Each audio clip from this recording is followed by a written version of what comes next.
গত 2 তারিখে আপনারা জানেন সকাল 8:30 ঘটিকায় আমরা মনতলা ব্রিজ যেটা বলি সুতিয়াখালী নদীর যে ব্রিজ সেই ব্রিজের নিচে আমরা একটি খণ্ডিত লাশ আমরা যেটা লাগেজের মধ্যে ছিল সেই লাশটি আমরা উদ্ধার করি।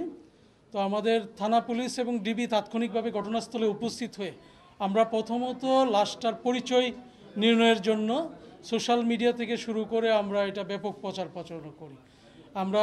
তারপর আমরা জানতে পারি যে এই ডিসিস্টের পরিচয় হলো সে ঈশ্বরগঞ্জে, তার বাড়ি আমাদের ময়মনসিংহে এবং সে প্রেসিডেন্সি ইউনিভার্সিটির ইংরেজির প্রথম বর্ষের ছাত্র। তো আমরা পরে ঘটনার যখন ইনভেস্টিগেশনে আমরা আরও কিছু চমকপ্রদ তথ্য চলে আসে, আমরা জানতে পারি মূলত তার চাচা, যার নাম ইলিয়াস, উনি তাকে সৌরভকে হত্যা করে এবং এখানে ইভা তার চাচাতো বোনের সাথে গত 9 মে ঢাকায় একটি বাসায় তাদের গোপনে বিয়ে হয় এবং মেয়েটির পূর্বেও একটি বিয়ে হয় এবং মেয়েটির ওই হাজব্যান্ড বর্তমানে কানাডাতে বসবাস বা স্টাডিতে আছেন। তো এই বিষয়টা মেয়ের যে পিতা এবং তার পরিবার এটা ভালোভাবে মেনে নেননি। তো উনি আমাদের ডিসিস্ট 1 তারিখে যখন ময়মনসিংহে আসে তখন মূলত সে আগের যে বিয়েটা সেই যে ছেলেটার পরিবারের সাথে কথা বলে যাতে বিয়েটা শান্তিপূর্ণভাবে এটাকে সলভ করা যায়। এই খবরটি যখন ইলিয়াস সাহেব জানতে পারে তখন তার ছেলে মৃদুলকে দিয়ে ফোন করে তার বাসায় ডেকে নিয়ে আসে। বাসায় ডেকে নিয়ে আসার পরে প্রথমে এই ইলিয়াস এবং তার শ্যালক ফারুক দুজনে মিলে তাকে মাথায় ছুরিকাঘাত করে তাকে হত্যা করে তার রুমের নিচতলায়।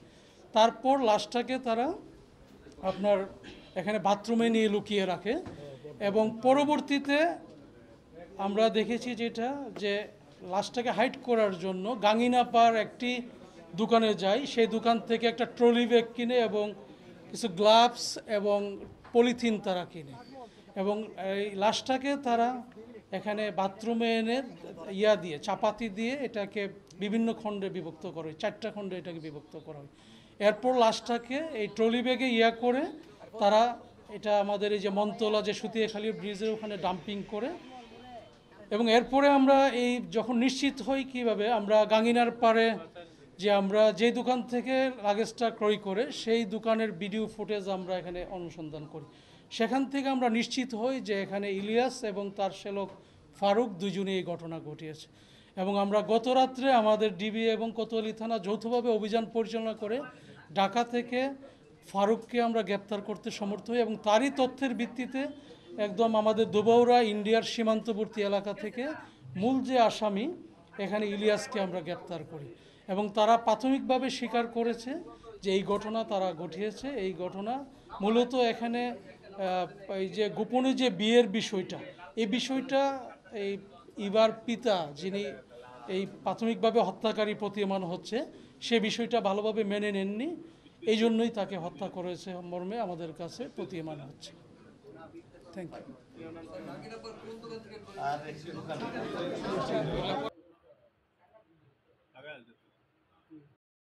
বাংলাদেশ সরকারের কাছে এবং উচ্চ আদালতের কাছে যাতে খুব দ্রুত প্রধানমন্ত্রীর কাছে যাতে খুব দ্রুত এই ফাঁসির রায়টা কার্যকর করা হয় এবং হচ্ছে উনার যে ওয়াইফ এবং মেয়ে তাদেরকেও যাতে আইনের আওতায় এনে একসাথে করে বিচার কার্যক্রম শুরু করা হয়। আর আমি শুনেছি ওনার ছেলেও জড়িত আছে, সেক্ষেত্রে ওনার ছেলেকেও যাতে এখানে আনা হয়। এবং ওনার একটা ছেলে হচ্ছে গিয়ে ওনার একটা ছেলের বয়স হচ্ছে 7 বছর, আর একটা ছেলের বয়স হচ্ছে গিয়ে 14 থেকে 15 বছর, সে ক্লাস 9-এ পড়ে। আমি জানতে পেরেছি সেই ফোন দিয়েছে আমার ভাইকে, ফোন দিয়ে বাসায় নিয়ে যাওয়া হয়েছে। তাহলে ছেলেও এখানে জড়িত নিশ্চয়ই, সেজন্য আমি চাচ্ছি তাদের ফুল ফ্যামিলি সহ যাতে আইনের আওতায় তাদের আনা হয়। প্রথমে এই ইলিয়াস এবং তার শ্যালক ফারুক দুজনে মিলে তাকে মাথায় ছুরিকাঘাত করে তাকে হত্যা করে তার রুমের নিচতলায়।